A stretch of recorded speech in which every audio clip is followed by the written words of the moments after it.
పలుకు తొయ్యలి భవ్య రూపము తెలుగు తల్లికి వందనం. మార్గదేశీ సమ్మిళత్ బహు ప్రక్రియాభకు వందనం. సత్కవీశ్వర కల్పనారస దివ్య జలధికి వందనం. భావనా ప్రియ హృత్సరసు విహారి హంసికి వందనం.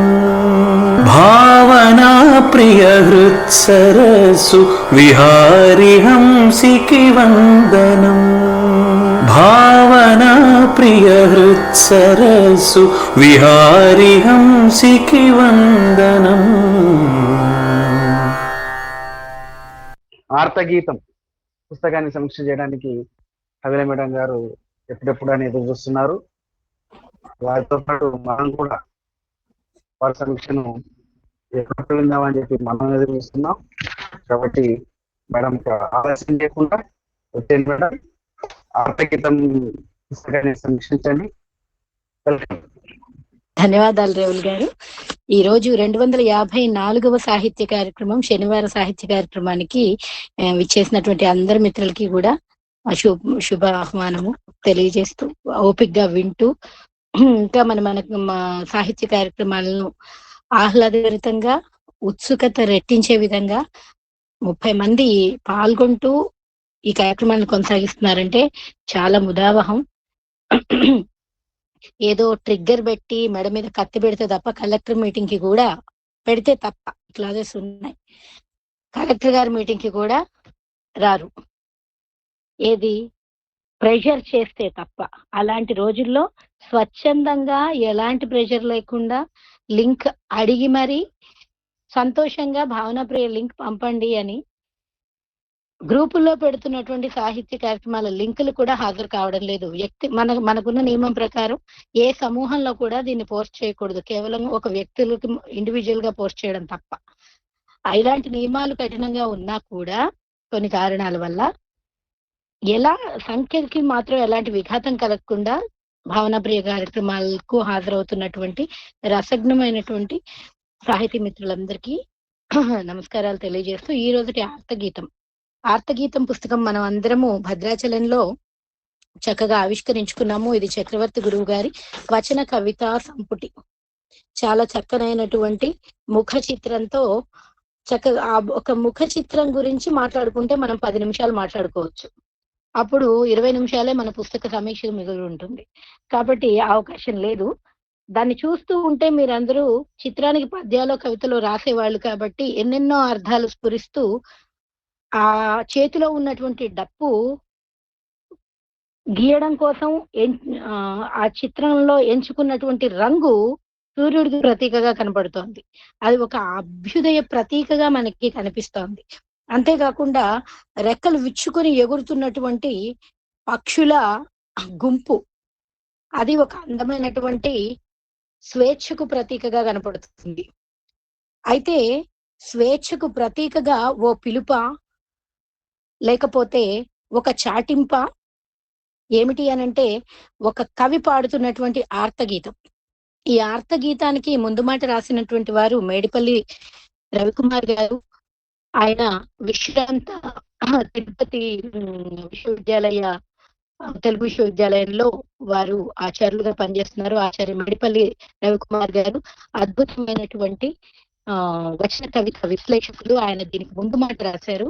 దీనికి ముందు మాట రాస్తూ చక్రవర్తి గురువు గారిని వారి వచన కవిత సాహిత్యాన్ని ఉద్దేశించి ఈ విధంగా అంటారు.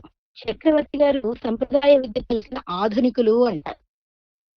ఈనాడు తెలుగునాడు వెలుగులో ఉన్న ఇంచుమించు అన్ని ప్రక్రియల్లోనూ రచన చేసిన వారు చక్రవర్తి గారు అంటారు. చక్రవర్తి గారి ఆర్తగీతంలో ప్రత్యేకత ఉంది. శీర్షికలోనే కాదు, విషయపరంగా కూడా ఈ ఖండికలో మానవత్వాన్నే మూర్తిమత్వంగా మలుచుకున్న తిలక్ స్ఫురిస్తాడు అంటారు. అంతేకాక నడకలోనేమో ప్రపంచ బాధను తన బాధ చేసుకున్న శ్రీశ్రీ ధ్వనిస్తాడు అంటారు మేడిపల్లి రవికుమార్ గారు. అంతేకాకుండా ఈ వచన కవిత్వ సంపుటి నిండా తీరని విషాదం అలుముకొని ఉంది అంటారు. ఇప్పుడు వెలువడుతున్నటువంటి వచన కవితా సంపుటిల్లో కవికి ఏ మూడ్ ఎలా ఉన్నప్పుడు రాసుకున్నటువంటి ఒక్కొక్క కవితలన్నింటినీ కలిపి ఓ 30 కవితలో 50 కవితలో అయితే సమాహారంగా ఒకటే వచన కవిత సంపుటిగా ముద్రించడం అనేది వర్తమాన కాలంలో కవులు చేస్తున్న పని. ఈ ఒకే కోవకు చెందినటువంటి కనీసం ముక్తకాలలోనైనా కూడా ఒకే కోవకు చెందినటువంటి భావాలతో కూడినటువంటి పద్యాలను ఒకే పుస్తకంగా శతకం పేరుటో, మకుటం పేరిటో, మకుట సామ్యంతోనో, ఒక శతకం పేరిటో, లేకపోతే ఒక పుస్తకం పేరిట, ఒక లఘు కృతి పేరిట ముద్రించడం పద్య కవిత్వంలోకి వచ్చేసింది కానీ, వచన కవిత్వంలో ఇది ఇంకా ప్రవేశించల. ఈ వివిధ రకాల మూడ్స్ లో, వివిధ రకాల వస్తువులపై, వివిధ రకాల కోణాలలో, వివిధ రకాల అంశాలపై కవులు రాసినటువంటి వచన కవితల్ని ఒకే పుస్తకంగా అచ్చువేసుకుంటున్న రోజుల్లో ఒకే ధోరణికి చెందినటువంటి శతాధికంగా ఉన్నటువంటి వచన కవితల్ని ఒకే పుస్తకంగా ముద్రించడం చాలా అరుదైన విషయము. తెలుగు భాషకు ఇది ఎంతో ఉపకరించేటువంటి అభ్యుదయ కోణంగా నేను భావిస్తూ ఉన్నాను. అలాగే ఇక్కడ మనకి మామూలుగా ఆధునికంలో చూస్తే ఆధునిక వచన కవిత ప్రారంభంలో, అంటే ఈ ఆధునిక కవిత్వం ప్రారంభంలో మనకి రవీంద్రుని ప్రభావంతో చాలా మంది రాశారు. పద్యాల తరువాత రకరకాల ఇదొచ్చాయి. కట్టమంచి రామలింగారెడ్డి గారు కానివ్వండి, గిడుగు కానివ్వండి, వీళ్ళు వాడుక భాష యొక్క ప్రాశస్త్యం కవిత్వంలోనూ రావాలి, ఈ గాంధీకం అంతా పోవాలి అని తర్వాత ఆరుద్ర, ఇంకా తర్వాత కాలంలో చాలా మంది శ్రీ కవులు వీళ్ళందరూ వచ్చారు. తర్వాత పట్టాభి వీళ్ళు వచ్చారు.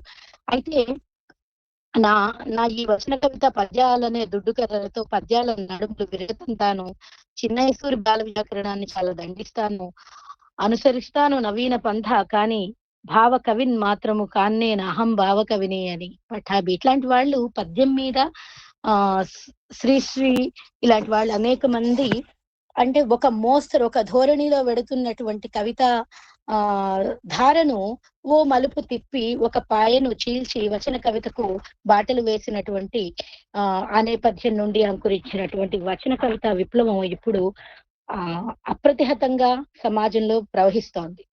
అప్రతిహతంగా అంటే బహుశా దీన్ని మనం చెప్పుకున్నట్లు తరగతుల్లో ఈ రెండు తెలుగు రాష్ట్రాల్లో ఏదో ఒక ప్రాంతంలో ఎక్కడో చోట ప్రతిరోజు ఒక వచన కవిత సంపుటి ఆవిష్కరింపబడుతూ కూడా ఉండవచ్చు.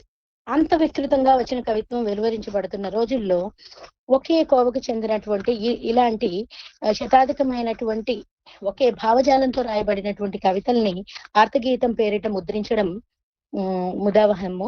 అయితే ఇందులో తిలక్ రాసినటువంటి ఆర్తగీతం ఒక కవిత ఉంటుంది ఇందులో. అంటే ఈ కవిత సంపుట్లో కాదు, తిలక్ రాసినటువంటి వచన కవితకి ఒక దాని పేరు ఆర్తగీతం. అది ప్రసిద్ధమే, మనందరికీ తెలిసిందే.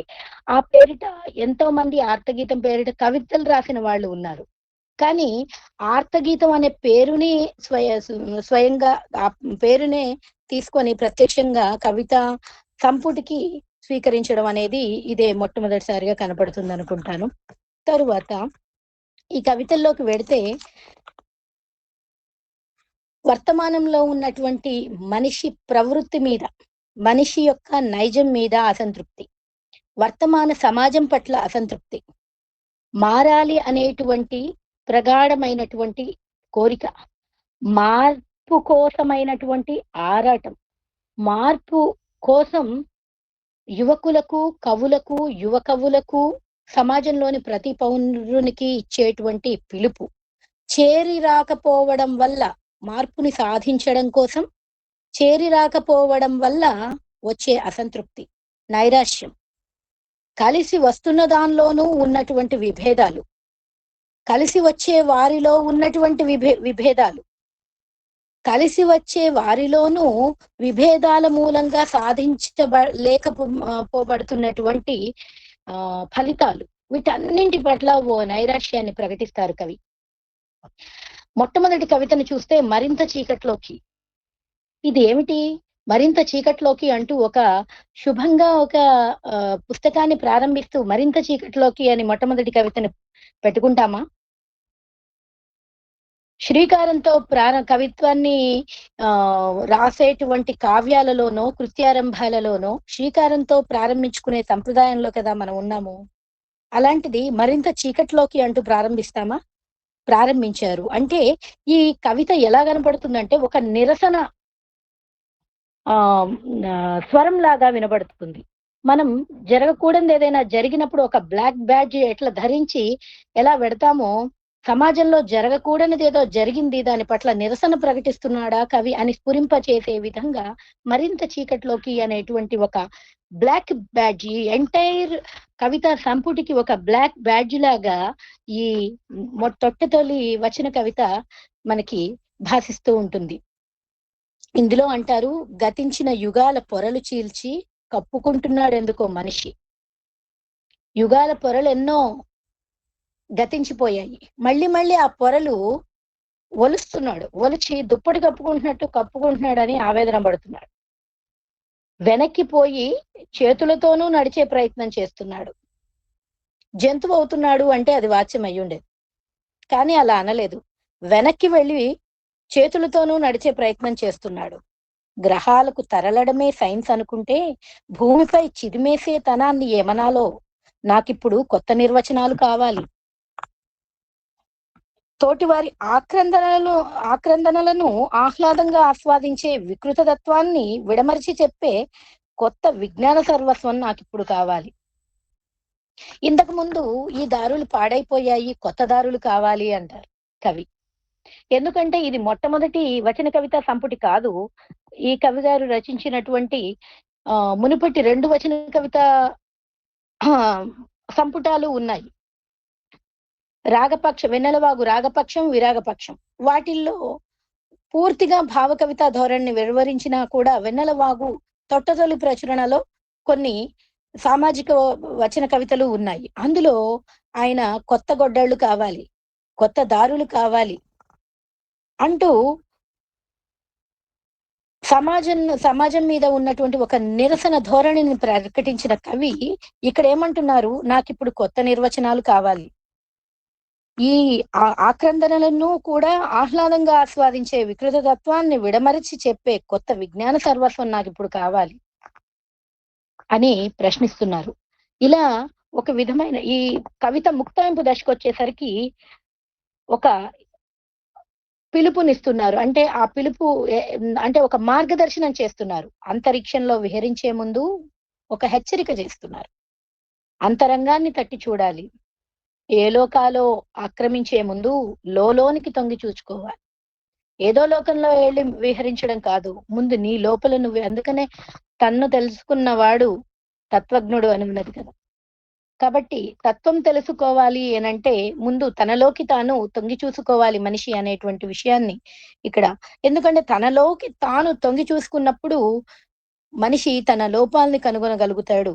తనను తాను దిద్దుకోగలిగినప్పుడు చుట్టూ ఉన్న సమాజంలో నవ్వులు పూయించగలుగుతాడు, ఒక అభ్యుదయాన్ని సాధించగలుగుతాడు. అందుకోసమే అంతరిక్షంలో విహరించే ముందు అంతరంగాన్ని తట్టి చూడాలి, ఏ లోకాలో ఆక్రమించే ముందు లోనికి తొంగి చూసుకోవాలి.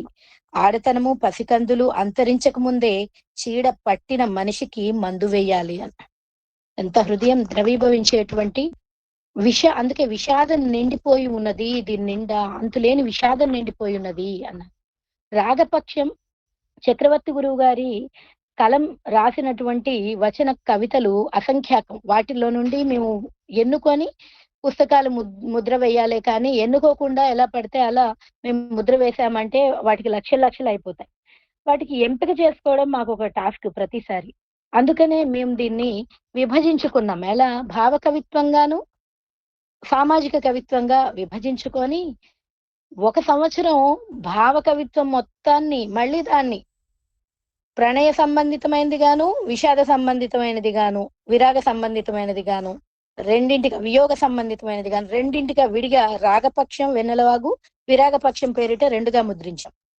ఇక్కడికి వచ్చేసరికి సామాజిక కోణాలని చాలా కవితల్ని మంచి వాటిని కూడా పరిహరించుకొని మనకి ముద్రించేవారు ఉన్నారు. కాబట్టి వాళ్ళ వీపు మీద తడి బట్టల మూట మోపకుండా ఓ ఒడుపు పాటించి ఈ 100 కవితల్ని మేము ఎంపిక చేసుకొని ముద్రించుకున్నాము. వాటిల్లో ప్రతి ఒక్కటి కూడా ఒక కొత్త పిలుపునిచ్చేది, హెచ్చరికనిచ్చేది, ప్రస్తుత సమాజం గురించి, సమకాలీన సమాజంలో ఉన్నటువంటి జాడ్యాల గురించినటువంటి ఆవేదన పూర్వకమైనటువంటి ఆర్తగీతమే. తరువాత ఈ మనకి ఈ విదళిత రాగం పేరిట ఒక వచన కవిత. అందరి చేతిలో పుస్తకాలు ఉన్నట్లయితే 25వ పుట. ఊరికి దూరంగా ఉన్న రక్షణ కవచంగా నిలిచి, మనుషులు ఎడంగా ఉంచిన మనసులు విడంగా పండించుకుని, గ్రామంలోని బురద నుండి పుట్టిన ఓ తామర ఆ వాడ. తామర అంటే దురద కాదు, ఓ కమలం ఆ వాడ. ఏదో ఒక వాడ గురించి చెబుతున్నారు. వాడ అనడంతో ఓ స్ఫురణ కలిగించారు. ఎందుకు అనంటే ఈ కవిత చిట్ట చివరిలో ఇకనైనా కిటికీలు తెరుద్దాం, గాలి వెలుతురు రానిద్దాం అంటూ ఓ పిలుపునిచ్చారు. ఈ కవి ఎప్పుడు ఒక విషయం గురించి ఆవేదన పడుతుంటారు తన కవితల్లో. ఏళ్ల కొద్దీ జరిగినటువంటి చరిత్రల్ని తవ్వుకుంటే ఒక వర్గానికి అన్యాయం జరిగింది అని భావిస్తే, వర్తమానంలో వారిని నిరసించడం కూడా ఇప్పుడు జరుగుతున్న దోషం కదా అంటారు. ఇంకా దాన్ని కొనసాగించే వాళ్ళు అంధులు కదా అంటారు. ఇలా నిత్యం కూడా అసంతృప్తమైనటువంటి స్వజాతి పట్ల, లేకపోతే తన భావజాలం కలిగినటువంటి ఇతర కవుల పట్ల, పౌరుల పట్ల కూడా నిత్యం కూడా ఓ నిరసన. ప్రతి దానిలో సమగ్ర ఆలోచన లోపించేటువంటి ధోరణుల పట్ల నిరసన కవి ప్రకటిస్తూనే ఉంటారు. ఈ విదళిత రాగంలో ఈ మనసులు విడంగా పండించుకొని బురదలో నుండి పుట్టుకొని వచ్చినటువంటి కమలంలా భాషిస్తున్నటువంటి ఆ జాతి గురించి ఇలా చెబుతున్నారు. బతుకులో వేడిని పుట్టించిన సమాజానికి పాదం కందించని ఓ శీతకరుడు అంటారు. సహస్ర బాహుడై సంఘాన్ని కాచే ఒక ఆది మానవుడు ప్రభవించిన మల్లెల సీమ ఇది. దేవుని ఊరేగింపులో కాగడాగా, రాజుల విజయోత్సవాలలో కాహళాగా, గుడి వేడుకలలో ఛత్రంగా, హరిలీలలను పాడే గాత్రంగా, వేడుకలలో తోరణంగా అంటూ చెప్పే మాటల్లో పాదం కందించని ఓ శీతకరుడు అనడంలో జాషువా గారు స్ఫురిస్తూ ఉంటారు. ముప్పు ఘటించి వీని కులమున్ కలిమిన్ కబళించి దేహమున్ బిప్పియొనర్చు, నీ భరత వీరుని పాదము కందకుండగా చెప్పులు కుట్టి జీవనము చేయును కాని నిరాకరింపలేదెప్పుడు, అప్పు అడ్డది సుమి భరతావని వీని సేవకున్ అంటారు జాషువా గారు. బతుకులో వేడిని పుట్టించిన సమాజానికి పాదం కందించని ఓ శీతకరుడు, ఓ చంద్రుడు అనడంలో ఓ జాషువా గారు స్ఫురిస్తారు చక్రవర్తి గురువు గారి కవితలో. ఇలా అలా వేరు చేసినటువంటి భావజాలాన్ని నిరసిస్తూ ఇకనైనా మారుదాము అనేటువంటి ఒక స్వరాన్ని వినిపిస్తూ, ఇకనైనా కిటికీలు తెరుద్దాం, గాలి వెలుతురు రానిద్దాం, ఇప్పుడైనా ద్వారాలు తీద్దాం, పరిమళాలు పారిద్దాం, హృదయ కవాటాలు విప్పుదాం, ధ్వాంత ప్రసారాలు పోనిద్దాం, మానవీయ తటాకాలకు పయనిద్దాం, సహోదర స్నేహాలలో స్నానిద్దాం అంటారు. చాలా అందమైనటువంటి ఉదాత్తమైనటువంటి పిలుపు. ఆ ఉదాత్తమైనటువంటి పిలుపులో తన భావజాలం కలిగినటువంటి, అన్యుల అయినటువంటి వాళ్ళ భావజాలంతో ఇదైనటువంటి అందరికీ కూడా ఒక స్వరం, హృదయాలున్న ప్రతి ఒక్కళ్ళకి కూడా, కళాలు పట్టుకుని రాస్తున్నటువంటి కవులకి కూడా, కవిత్వంతో సంబంధం లేని ఆలోచించేటువంటి పౌరులకు కూడా ఒక ఉదాత్తమైనటువంటి పిలుపు అందులో దాగుంది. అదెవరూ నిరాకరించలేని విషయం. కొత్త దారి కావాలి అంటూ 29వ పేజీలో, ఈ దారి బాగా నలిగి పాడైపోయింది, అన్ని గుంటలే, పడితే లేవడం కష్టం, పూడికల పూతలేవో వాడినా లాభం లేదు, గళ్ళు పడుతూనే ఉంది మళ్ళీ మళ్ళీ, పూల వాసన తేలిపోతుంది, చెట్లు నాట నీడనివ్వడం మాటలా ఉన్నా వర్షం వెలిసిన ధారలుగా నీరు కారి గతుకుల్లో నిండి మరింత పాట్లు, ఊరంతా కలిసి దీనిని మార్చాల్సిందే, గుణపాలు వంకరపోయేట్లు బాట వేయాలి, ఇప్పటికే దీనికి ఎక్స్పైరీ డేట్ ఎప్పుడో ముగిసిపోయింది, ఈ బాటకు శస్త్రచికిత్స చేయాలి. వర్తమానంలో ఉన్నటువంటి పౌరుల ఆలోచన ధోరణుల గురించినటువంటి నిండైన ఆవేదన ఇందులో అలుముకొని ఉంది. తరువాత 38వ పేజీలో చీకటి సంహారం అని ఒక కవిత ఉంది, దాన్ని చూద్దాం. పైశాచికం వికటాట్టహాసం చేస్తున్నప్పుడు మెత్తదనానికి కత్తి కట్టాల్సిందే. సౌమ్య గుణం అనేది ప్రతిసారి ప్రదర్శించాల్సిన విషయం కాదంటారు కవి. ఈ కవిత్వం రాసుకున్నంత సౌమ్యము కవిత్వంలో కవిత్వ భావాల్లో అందంగా రాసుకునే అంతటి ఉదాత్తంగా జీవిస్తే సమాజం మారదంటారు. ఆ సమాజంలో మార్పు కావాలి అంటే ఈ పైశాచికం వికటాట్టహాసం చేస్తున్నప్పుడు మెత్తదనానికి కూడా కత్తి కట్టాల్సిందే అంటూ ఓ అందమైన ఉపమని చెబుతారు. చూడండి, గొర్రె అయినా కోడైనా పౌరుషం అనే ఆయుధాన్ని కట్టుకుంటాయి ఎప్పుడు? సమరానికి సై అంటున్నప్పుడు. ఇది ఎంత అద్భుతం! కోడి అంటే అది ఒక అభ్యుదయ గీతం ఆలపించి చైతన్యాన్ని కలిగించేటువంటి ఒక కోడి. గొర్రె దేనికి ప్రతీక? నోరు మెదపని ఒక సౌమ్య గుణానికి వినయానికి ప్రతీక. ఈ రెండు ఉదాహరణలు తీసుకుని ఇవి ఎప్పుడు కూడా తిరిగి పోరాడేవి కాదు. లక్షల కోళ్ల మెడలు తెగుతున్నా అవి ఎప్పుడూ తిరిగి మనిషిని పొడిచింది లేదు. గొర్రెలు కరకుశ శక్తులకు నిత్యం బలవుతూ ఉన్నా సరే ఎప్పుడు ఆ తనను తెగ నరుగుతున్నటువంటి కత్తి మీద కాలు పెట్టినవి కావు.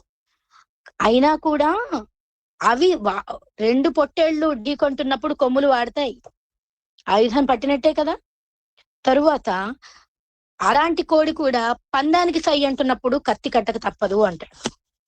అంటే ఒక సౌమ్య గుణులు కూడా, అంటే మన అపరిచితుడు సినిమాలో కనపడుతుంది ఈ క్యారెక్టర్. ఒక సౌమ్య గుణంతో ఉన్నటువంటి వ్యక్తి సమాజంలో జరుగుతున్నటువంటి వర్తమానంలో సమకాలీన సమాజంలో జరుగుతున్నటువంటి అకృత్యాలను చూసినప్పుడు విపరీతంగా కలిసివేయబడతాడు. దీన్ని కేవలం చూసి బాధపడుతూ బ్రతికేద్దామా? అందరిలాగా మనం మార్పు కోసం మనమెంతైనా మనం ఏమి కృషి చేయమా అనేటువంటి విప్లవంలో నుండి ఆ వైప్లవ్య గీతమే ఆర్తగీతంగా ఈ కవితల్లో ధ్వనిస్తుంది. నడుస్తున్న బాటలో చీకటి రెచ్చిపోతున్నప్పుడు కాగడా ధరించి వాతలు పెట్టాల్సిందే. కాగడాను మనం సాధారణంగా వెలుగు ప్రసారానికి పట్టుకుంటాము, కానీ ఇక్కడ రెండో రకంగా కూడా వాడదామంటున్నారు కవి. ఎలాగా? ఆయుధంగా. ఎందుకు?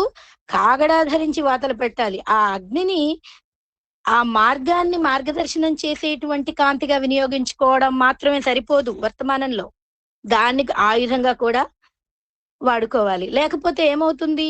ఆ కాగడా పట్టుకుని ఆ వెళుతున్న మార్గంలో ఆ కాగడా ఎటుపోతే అంతవరకు ఆ చుట్టూ మేర వెలుగు ప్రసరిస్తూ ఉంటుంది. ఆ తాత్కాలికంగా వెలుగు ప్రసరించినంత మేరలో ఉన్నటువంటి ఆ స్థలాలలో స్పష్టంగా అంతా కనపడుతూ ఉంటుంది. కాబట్టి అక్కడ చీకటి శక్తులు పనిచేయవు, పక్కకి తొలుగుతాయి. మళ్ళీ కాగడా వెలుగు ముందుకు వెళ్ళిపోగానే యథాతథంగా అవి జరుగుతూ ఉంటాయి. దీన్ని ఇరాడికేట్ చేయాలంటే, దీన్ని ఖండించాలి. ఇలా జరగకుండా ఉండాలి అంటే ఏం చేయాలి? కాగడాన్ని కేవలం కాంతి ప్రసారకంగా మాత్రమే కాకుండా దాన్ని ఒక ఆయుధంగా వాడుకోవాలి అంటూ ధ్వనింపజేస్తున్నారు కవి ఇక్కడ. వాతలు పెట్టాలి అంటున్నారు. ఒక చెడును, దుష్ట స్వభావాన్ని దహించుకుంటూ వెళ్ళిపోవాలి. అప్పుడే తిరిగి కాగడా ముందుకు వెళ్ళిపోయినా కూడా మళ్ళీ తిరిగి ఆ చీకట్లో జరిగేటువంటి తప్పులు జరగకుండా ఉంటాయి అనని ఒక సందేశాన్ని అందిస్తున్నారు కవి. ఇలా ఒక కాగడాయే సరిపోతుందా? ప్రతి కలము ఒక కాగడా అయితే, ప్రతి పౌరుడు ఒక కాగడా అయితే, కనీసం ఇది వింటున్న వాళ్ళు ఈ వింటున్న దాన్ని చూసి, ఈ కవిత్వాన్ని చూసి, చదువుకుంటున్న దాన్ని చూసి స్ఫూర్తి తెచ్చుకుంటున్న వాళ్ళు మన చుట్టూ దాన్ని మాత్రం మార్చుకుంటూ వెళ్ళినా ఆ మార్పు సిద్ధిస్తుంది కదా అని ఓ చీరు ఆకాంక్ష. నేను మొత్తం రాత్రి వెలిగించలేను అనేటువంటి నైరాశ్యంలో ఆకుల మడతల్లో అలాగే పడుకొని నిద్రపోదు కదా మినుగురు. తన చుట్టూ ఉన్న ఒక అంగుళం వ్యాసం మొత్తం కూడా తెల్లని వెలుగుతో నింపడానికి ప్రయత్నిస్తూనే ఉంటుంది మిణుకుమంటూ. కాబట్టి ఆ మిణుగే స్ఫూర్తిగా రాస్తున్నటువంటి కవి ధోరణి కూడా ఇక్కడ ప్రతిబింబిస్తుంది. మనసంతా శిలామయం చేసుకుంటే తప్ప ఢీకొట్టే గొర్రెల కొమ్ములు విరగవు అంట. ఢీకొట్టే యువతల నుండి ఒక గొర్రె ఎదుర్కొంటుంది, అవతల నుండి ఒక గొర్రె ఎదుర్కొంటుంది. అయితే యువతలి గొర్రె హృదయం మెత్తనదైతే కుదరదు. హృదయం అంతా శిలామయం చేసుకోవాలి. అక్కడ హింసకు తావులేదు. అక్కడ హింస అనుకోవడానికి తావులేదు. కఠినంగా శిక్షించబడాలి. దోషం చేసే ఎవరైనా కూడా, తప్పు చేసే ఎవరైనా కూడా సమాజంలో కఠినంగా శిక్షించబడాలి అనేటువంటి ఒక నిరసన గళాన్ని ఇక్కడ నిరసన స్వరాన్ని వినిపిస్తున్నారు కవి. తర్వాత 51వ పేజీలో ఓ మంచి కవిత లోకులే అంటూ రాసినటువంటి ఒక కవిత. లోకులు కాకులంటే నిజంగా కాకికి అవమానమే అంటారు. ఇది కాకికి మనిషికి మధ్య ఉన్నటువంటి తారతమ్యాన్ని ఎంత బాగా చెప్తారో ఈ కవితలో చూద్దాము. అంతా వరుసగా చదివే అవకాశం లేదు కాబట్టి కొన్ని అండర్లైన్ వాక్యాలు చదువుకుంటూ వెళ్ళిపోదాం మనం. కులాన్ని పట్టుకొని కోయిలనో చిలుకనో పొడవడం వాటికి తెలియదు. మతమో ప్రాంతమో తేడా వెతికి నెమలని కించపరచడం కూడా ఆ కాకికి తెలియదు. ఎదుటి పక్షి కడుపు నిండి హాయిగా ఉంటే చూచి కుళ్ళుకోవడం కాకికి తెలియదు. అబద్ధాలు చెప్పే కూత అది ఇంకా సృష్టించుకోలేదు. తమ గానం గొప్పదని ఇతర పిట్టలు ఎప్పుడూ కోయలతో తగువ పడిన దాఖలానే లేదు. తమ కోణంలో పరాయి పక్షి పాపపుణ్యాలు భేరీజు వేయడము, రంగును బట్టి తూచి తన అరుపు దూరానికి వినబడదాన్ని నోటికి గొట్టాలు తగిలించుకుని మరి గూడు తిరిగి విషప్రచారం చేయడం లేదు.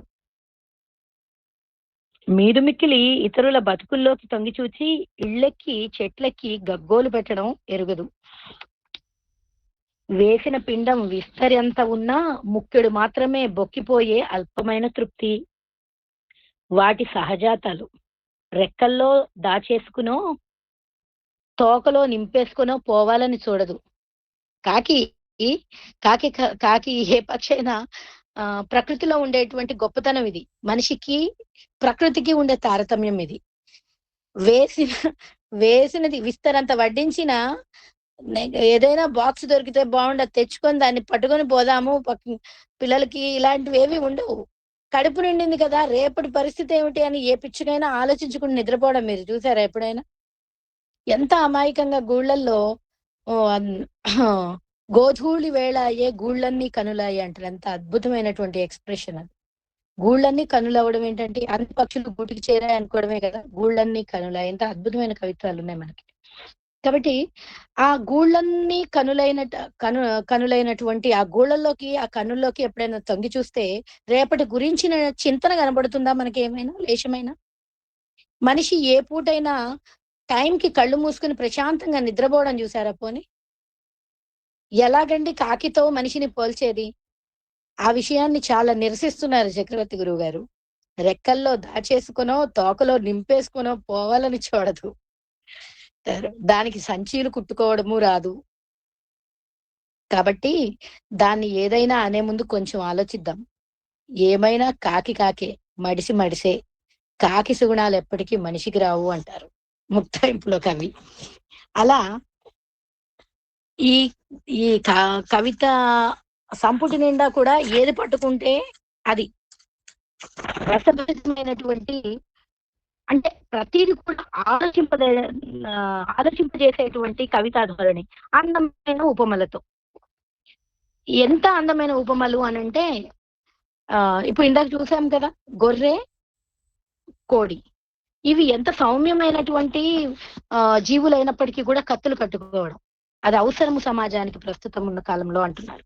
తరువాత కులం కరిచిన కలం, ఎంత అద్భుతమైన శీర్షిక చూడండి. ఎంత అసలు కవిత చదవక్కర్లేదు, ముందు శీర్షిక చూస్తేనే ఎంతో దానిలో ఏం చెప్పారో కవి అసలు అవసరం లేదు, అది కడుపు నింపేస్తుంది. కులం కరిచిన కలం. కులం కరవని కళలు ఏవైనా ఉంటే వాటికి మొక్కాలి అసలు. కాబట్టి కులం కరిచిన కళాలు ఇప్పుడు రాస్తూ ఉన్నాయి. సూర్యుడు దివిటి పట్టుకొని వెతుకుతున్నాడు, కులం లేని చోటు దొరుకుతుందేమోనని. చెట్టు ఉంటే అయినా పెద్ద కొమ్మలు చిన్న కొమ్మలు రాసుకుని అగ్గి పుట్టేస్తోంది. పొడమి ఒక్కటే కానీ దానిలో పెద్ద కొమ్మలు చిన్న కొమ్మలు ఎంత విభాగము, అంత ధ్వనింపజేస్తున్నాయి. సమాజంలో ఉన్నటువంటి వర్గ సంప్రదాయాన్ని ఇవి ధ్వనింపజేస్తున్నాయి, స్ఫురింపజేస్తున్నాయి.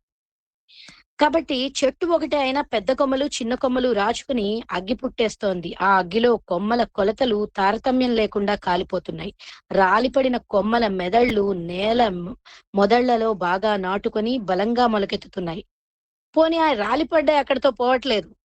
రాలిపడ్డ దగ్గర నుండి మళ్ళీ నిరసన అంతే స్థాయిలో తిరిగి మళ్ళీ పోరాటం చెయ్యాలి. ఇది రాచుకొని రాలగొట్టిన కొమ్మను మళ్ళీ అది తిరిగి తయారై మళ్ళీ ఇంకో దాన్ని రాల్చాలి. రాలి ప రాలి ప పళ్ళు పళ్ళు అన్ని కొమ్మలకి ఉన్నాయి. పండిన పళ్ళ కోసం ఎగబడే వారందరూ రాలి రాలిన పళ్ళ గోడు పట్టించుకోరు. ఒకసారి కోసుకున్నాక అది ఏ కొమ్మలో గుర్తుపట్టడం ఎలాగా? ఈ సమస్య అంటూ తలెత్తాక పళ్లకు స్టిక్కర్లు వేయడం మొదలైంది అంటారు. మొలకెత్తడంలో స్టిక్కర్లు ఊడిపోయాయి. మళ్ళీ కలగపులగం అయిపోయాయి. కలుసున్న కాపురంలోనే కలహాలు మొదలయ్యాయి. వియ్యాలగూళ్లలోనే కయ్యాలు ప్రారంభమయ్యాయి. ఉంటున్న ఇళ్లలోనే తంటాలు వస్తున్నాయి. ఆ చెట్టుపై కాంతి ఎక్కడ పడుతుందోనని ఈ చెట్టుపై ఎండ బాగా ఉందని ఆ చెట్టు పంచాయతీ సూర్యుడి దగ్గరికి చేర్చాయి. అబ్బురుపోయాడు సూర్యుడు. ఒక కిరణం వేలుని ముడిచి తన బుగ్గపై వేసుకున్నాడు. అహౌరా అని. ఇది ఒక అందమైన ఎక్స్ప్రెషన్. అంటే ఓ ఆవేదనలో 2 నిమిషాలండి మేడం. ఇంకా 2 నిమిషాలు ఉందా? అలాగే అలా ఇలాంటి ఆశ్చర్యపోతాడు సూర్యుడు. సూర్యుడు చూడలేని చోట్ల ప్రసరించే కౌల్లారా, మనమైన వెతుకుతారు రండి. కులం లేని మనిషి మాయమయ్యాడు. కులాలన్నీ కలిసి మనిషిని మింగేస్తున్నాయి. కాబట్టి ఓ అందమైన పిలుపిస్తారు ముక్తాయింపులో. కవిత రశ్ములను దేదీప్యమానం చెయ్యండి. కళాల్లో కాంతిని నింపి కులాన్ని కాలుద్దాం. భావాల్లో విషాన్ని క్రక్కి కులానికి తినిపిద్దాం. కవితలో అమృతాన్ని పంచి మనిషిని బ్రతికిద్దాం అని ఓ అందమైన పిలుపునిస్తారు. ఇలా దీని నిండా చూసుకున్నా కూడా ఒక అద్భుతమైనటువంటి ఆకాశంలోకి ప్రభాత కాహళలను ఊదాలని ఉంది. చీకటి గూబ గుయ్యమనిపించాలని ఉంది. గతం మెట్లను ఎక్కుతూ మేడ చేరుకునే మూర్ఖులను లాగి ఎంపకాయ కొట్టాలని ఉంది. ఓ వేకువ గీతం ఆలపించాలని ఉంది అంటూ రాసేటువంటి కవితలు ఒకటే ధోరణితో ఆ సంకలనం ఈ సంపుటి నిండా పరుచుకుంటాయి. మన పట్టాభి గారు రాసిన పిడేలు పాటల డజన్లో కూడా తరంగాలు బిగ్గరగా అసమ్మతిని ప్రకటిస్తున్నాయి అంటారు. గాలి కూడా ఏడుస్తుంది అంటారు ఆయన. అంతేకాదు ఈ భూమి మీద ఉన్నటువంటి ఆవేదన, భూమి రాల్చినటువంటి కన్నీటి చుక్కలు గగనంలో రగులుతున్నాయి తారలై అంటారు. అలా చక్రవర్తి గారి కవిత్వంలో కూడా మొత్తం ఈ ఆర్తగీతం నిండా కూడా వెల్లువెత్తినటువంటి నిరసన స్వరము, అంటే ఆర్తిపూర్వకమైనటువంటి స్వరము, నిత్యము మార్చేద్దాం దీన్ని, ఈ దారిని మారుద్దాం అనేటువంటి పిలుపు, తారతమ్యం లేనటువంటి స్వచ్ఛమైనటువంటి కలివిడిదనంతో కూడినటువంటి ఐక్యత స్వరము, ఇవన్నీ కూడా వినిపిస్తూ ఉంటాయి. అసలు మారుద్దాం యువకవులారా, చేరుద్దాం కొత్తను రారా, పాత్రలోని పాచి పాయసం బయటపోయే తినదు వాయసం. పాత్రలో ఉన్నటువంటి పాచిపోయిన పాయసాన్ని బయట పారేస్తే వాయసం కాకి కూడా తినదు. కాబట్టి మారుదాం ఇప్పటికైనా అంటూ చాలా అందమైనటువంటి ఉదాత్తమైనటువంటి ఆహ్వానాన్ని అందరికీ పంచారు. ఈ కవిత సంపుటి నిండా ఉన్నదేమిటి అంటే నేను రాసినటువంటి మాటల్లోని కొన్ని వాక్యాలని ఈ పుస్తకం వెనక ముద్రించాము, వాటిని చదువుతాను. ఈ వచన కావ్యం నిండా ఉన్నది మానవత్వం, సౌహార్దం, విశ్వశాంతి, చీకటిని సంహరించాలనే రౌద్రం, మనుషుల గుండెలు నిండు వెన్నెలను కురిసే రాకాశిషులు కావాలనే ఆర్ద్రం, కొంచెం నైరాశ్యం, కుంచాల కొద్దీ చైతన్యం, దైన్యం, ధైర్యం, నిజం, నిక్కచ్చిదనం. వెరసి ఈ కావ్యంలో కవి కాంక్షించినది ఓ పిలుపు, ఓ మలుపు, ఓ గెలుపు. ధన్యవాదాలు భావన ప్రియమిత్రులకి. నాకు ఈ అవకాశం ఇచ్చిన నేటి నిర్వాహకులు రేవులు గారికి నమస్కారాలు తెలియజేస్తూ ధన్యవాదాలు మేడం.